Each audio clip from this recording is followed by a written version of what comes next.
Dios les bendiga, hermanos. Doy gloria a Dios por este privilegio que me da de llegar hasta sus hogares, ¿verdad? Y gracias le damos al Rey de Reyes, Señor de Señores, también porque nos da la oportunidad de transmitir a través de este medio.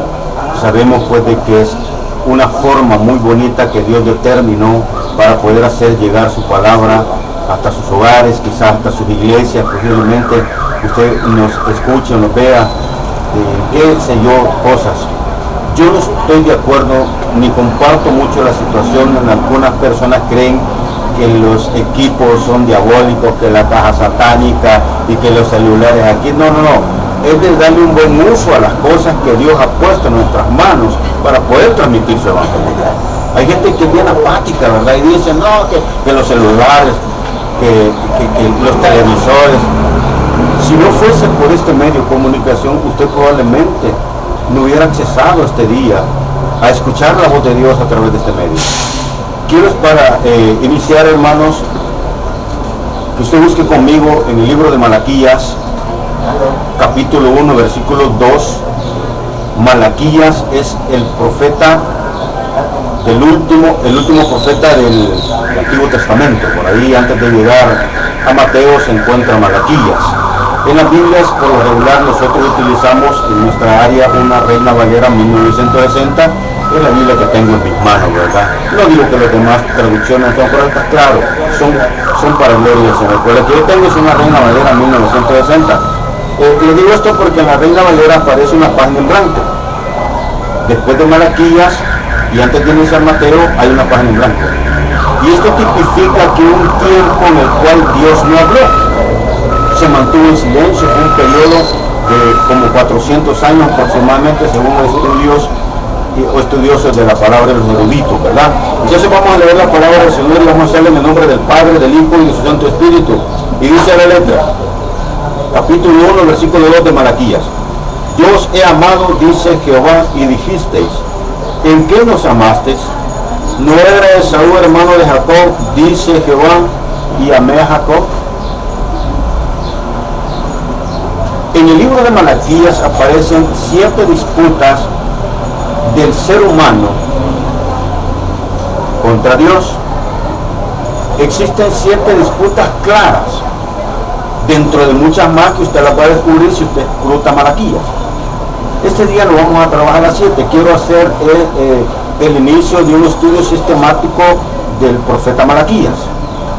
Ya sabe pues que Malaquías escribió su libro pues 430, 480 años antes de Cristo, por ahí así hay una referencia.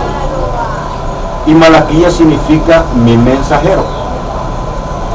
Entonces podemos ver acá cómo nosotros como seres humanos y aún como cristianos a veces entramos en controversia con Dios. Quiero ponerle un tema a la frecuencia de sermones que quiero predicar en este lugar y en este sitio. Y es la ironía del hombre contra la sabiduría de Dios. La ironía del hombre contra la sabiduría de Dios va a ser el tema que voy a llevar en la frecuencia de sermones que voy a predicar en este lugar, para gloria y honra del Señor. Podemos ver entonces la primera, ¿verdad? Dios he amado, dice Jehová, y dijiste, ¿en qué nos ha amado? Y comenzamos nosotros a contender con Dios. Él es Dios y seguirá siendo Dios por los siglos de los siglos. El que se equivoca es el hombre. Por eso es de que yo siempre he considerado una situación, y es que el conocimiento no es perfecto, la sabiduría es perfecta. El conocimiento no es perfecto, la sabiduría es perfecta. ¿Escuchó eso, hermano? Muy bien. ¿Por qué dice el Señor esto? ¿Por qué nos amaste? Nosotros respondemos, dice el Señor, ¿no eres Esaú hermano de Jacob, dice Jehová, y amé a Jacob? El tema de esta parte, el subtema es el menosprecio de haber sido elegidos para ser salvos. Muchos menospreciamos el hecho de haber sido elegidos para ser salvos, y en este caso está bien palpable la palabra de Dios. ¿Cuántos de los que ven este programa un día fueron cristianos? Yo les llamo los cristianos tubo. es que este estuvo como pastor, es que este estuvo como diácono, es que este estuvo sirviendo en la iglesia. Los cristianos tuvo. Dice el Señor, en que Esaú era el elegido, Esaú era el idóneo, Esaú era el primogénito, pero él prefirió a Jacob. No quiero meterme en temas muy escatológicos, pero podría referirse el texto también al hecho de que nosotros no habíamos sido elegidos para ser salvos. Por allá, por el Evangelio de Juan, capítulo 1, versículo 11 y 12, dice el Señor, a los suyos vino, pero los suyos no le recibieron. Mas a todos a los que le recibieron, dio potestad de ser hechos hijos de Dios. No habíamos sido elegidos, hermano. Pero el Señor en su inmensa misericordia ya nos había puesto en su plan de salvación. Pero menospreciamos el hecho de haber sido escogidos para ser salvos. ¿Por qué? Porque a veces estamos con un pie adentro y con otro pie afuera de las cosas que agradan a Dios.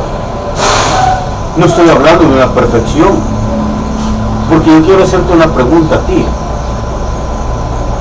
Levanten su mano los que no han pecado este día. Si hay un grupo por ahí, levanten su mano los que no han pecado este día. Todos lo hemos hecho, pero el punto no es seguir pecando, sino tratar la manera de irnos arrepintiendo poco a poco, ir buscando el estado de santidad que Dios quiere y demanda. Entonces dice, y a Esaú aborrecí y convertí sus montes en desolación y abandoné su heredad para los chacales del desierto. El Señor hace lo que Él le place. El texto nos habla de aquellos que se consideran ya santos. El texto también nos habla de aquellas cosas que Dios está demandando de nosotros. Oiga, hermano, lo más difícil con lo que podemos habernos encontrado es con el cristianismo, con la búsqueda de Jesús. Eso es más difícil de lo que usted puede imaginar, Señor. Yo cuando predico en la iglesia les digo, hermanos, nos hemos metido en un gran lío, pero son de aquellos líos que bendicen, de aquellos líos que al final de todo esto nos llevan a una eternidad en gozo con Jesús. No habíamos sido elegidos, pero a Él le plació y ahora somos elegidos. ¿Por qué no mantenernos en esa parte de haber sido elegidos? Dice el Señor ya más adelantito, cuando Edom dijere, nos hemos empobrecido, pero volveremos a edificar lo arruinado. La obstinancia del hombre, ¿verdad? La obstinación de nosotros como hijos de Dios, hermano. Si a mí no me da el Señor, yo voy a lograrlo. Eso está diciendo aquí el pueblo de Edom. Los Edom son la descendencia de Saúl. Ellos habían fortalecido su pueblo en una montaña de piedra, y encima de esa montaña había una planicie. Ellos estaban establecidos allí. Se creían un pueblo que no podía ser conquistado. Por eso es que cuando David conquista Edom, es una de las más grandes batallas logradas por David, porque establece ahí en ese tiempo, y oiga esto, el reino mesiánico. Ahí establece David el reino mesiánico cuando conquista Edom. Pero ellos dicen, si el Señor me destruye esto, yo lo vuelvo a edificar. Se ponen en un plan de querer saber más que Dios. Por eso dije, el conocimiento no es perfecto. La sabiduría es perfecta. Entonces dice más adelantito, pero volveremos a edificar lo arruinado. Así ha dicho Jehová de los ejércitos, ellos edificarán y yo destruiré, y les llamarán territorio de impiedad y pueblo contra el cual Jehová está indignado para siempre. ¿Por qué? Porque menospreciaron el hecho de haber sido elegidos para ser salvos. Por un plato de lentejas, por un plato de comida, por algo pasajero. ¿Por qué cambias tú al Señor? Pregunto, ¿por qué cambias tú al Señor? Algunos lo cambian por un partido de fútbol, sabemos que hay culto a esa hora y tenemos que estar en la iglesia, y en algunas ocasiones nos toca llevar un privilegio, pero va a jugar cierto equipo y no lo presentamos a la iglesia. Satanás es astuto en quitar y en ponerle a la Biblia. Dice el Señor, velar y orar. Pero viene Satanás y le pone 2 letritas adelante a la palabra velar. Y le quita la última. Le pone un no, le pone una N y una O. Y le quita la última. ¿Qué le queda a usted en Brito? No vela. No vela. Y se queda viendo la novela. Y otros, ¿por qué cambiamos al Señor? Por la comodidad de una hamaca. Hoy te toca culto, hoy te toca servicio. Cállate, ponte uniforme, sale para la iglesia. Dios te ama. Yo no estoy diciendo que Dios solamente permanece en la iglesia, pero es necesario, como dice la palabra de Dios, no dejando de congregarnos como los cristianos tenemos por costumbre. Tampoco estoy diciendo que vas a perder la tiempo, porque son doctrinas. Pero en este caso hemos menospreciado el hecho de haber sido elegidos para ser salvos. Esa es la primera disputa que tenemos. Vamos a ver otra. La número 2, capítulo 1, versículos 6 y 7. Ahí está la segunda disputa. Tengo todavía unos minutos por delante para poder. Versículos 6 y 7. Ahí se encuentra la segunda disputa en el libro de Malaquías. Y dice el Señor, el Hijo honra al Padre y el siervo a su Señor. Si pues soy yo Padre, ¿dónde está mi honra? Y si soy Señor, ¿dónde está mi temor? Dice Jehová de los ejércitos a vosotros, oh sacerdotes, que menospreciáis mi nombre. Y decís, ¿qué decimos nosotros? ¿Qué le respondemos al Señor? Otra pelea. Y decimos nosotros, en que hemos menospreciado tu nombre. Y comenzamos a contender de nuevo con Dios. ¿En qué hemos menospreciado tu nombre? Si Él es Padre, ¿en dónde está la honra del Señor? Si Él es Dios, ¿por qué no obedecemos a su palabra? Si usted es hijo, tiene la obligación de obedecer a su Padre en la tierra. Y ya no digamos al Dios de dioses, al Rey de reyes y Señor de señores. ¿Cuál es la segunda disputa entonces, hermano? El reclamo de no honrar a Dios. ¿Qué significa eso? Dije al principio, hoy tienes culto, ahora tienes privilegio, vete a la iglesia. Pero no solamente se trata de ir a la iglesia, hermano. Porque en este caso, ellos reconocían que tenían un Padre, ellos reconocían que había un Dios, pero lo deshonraban haciendo actitudes que no agradaban a Dios. ¿Qué hacemos nosotros ahora en la iglesia? Lo mismo. Estamos en la iglesia por una religiosidad y en muchas ocasiones estamos en la iglesia porque tenemos compromiso. No honramos a Dios. Muchos van a la iglesia por otros menesteres.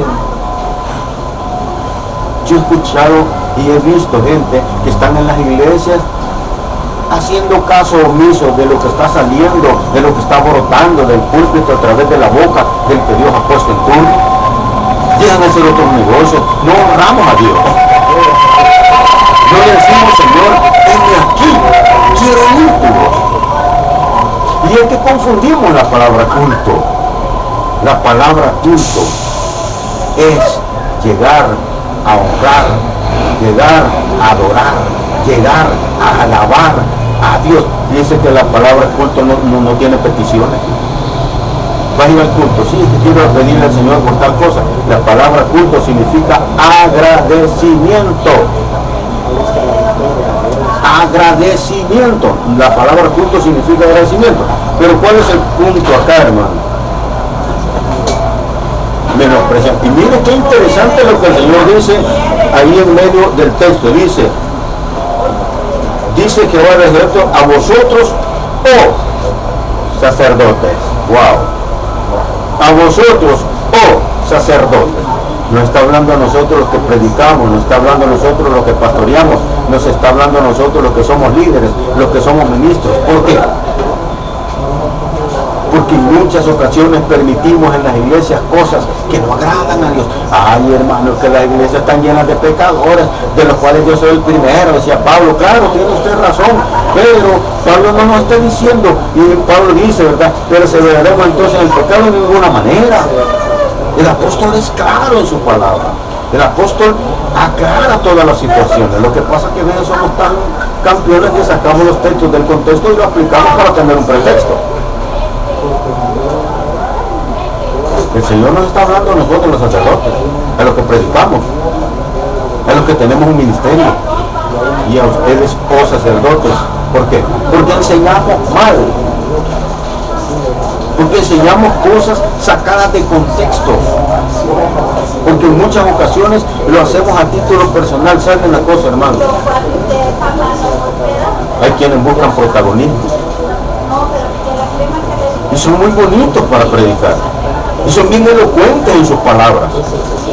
Y dicen un sinfín de cosas muy bonitas que causan en sus congregaciones un éxtasis, que causan en sus congregaciones algo almático, un emocionalismo. Pero la palabra en realidad declara otras cosas. A veces hacemos sermones halagueños. Y por eso que el Señor nos ataca a nosotros, los cristianos, y nos dice: oh sacerdotes, a ustedes, oh sacerdotes, a ustedes, oh pastores. A veces es necesario recibir la unción del Espíritu Santo. Mire, usted no me va a dejar de mentir, usted que predica. Hay momentos que uno trae unos grandes bosquejos, y ha pasado un cierto tiempo escudriñando la Biblia, anotando sus textos, y de repente le dice el Señor: hoy voy a predicar yo, déjame hablar. Y yo no estoy diciendo que cuando usted preparó su sermón no estuvo el Espíritu Santo con usted, pero hay momentos que nosotros hacemos una estructura de un sermón, hermano, a veces humano. Es que te iba a venir el hermano fulanito y no le puedo explicar esto porque es el que mejor diezma. Es que va a venir la hermana fulana de tal y se molesta, hermano, y es la que más sirve en la iglesia. Y hacemos sermones halagueños. El Señor nos dice: si yo soy tu Padre, ¿en dónde está mi honra? Si yo soy Dios, ¿por qué no hacer lo que me gusta que hagas? Y le decimos todavía: ¿en qué no te hemos honrado? Voy a trabajar 3 disputas este día. Vamos con la tercera.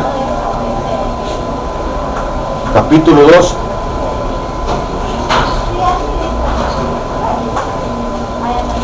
Versículo 17. Ahí nos vamos a pasar una porque está hablando de lo mismo. Capítulo 2, versículo 17. Y esta disputa que tenemos acá es bien fuerte. Es fuerte. Quizás me voy a meter en situaciones bastante difíciles, pero es necesario predicarlo porque la misma palabra me indicó allá adelante, en el cual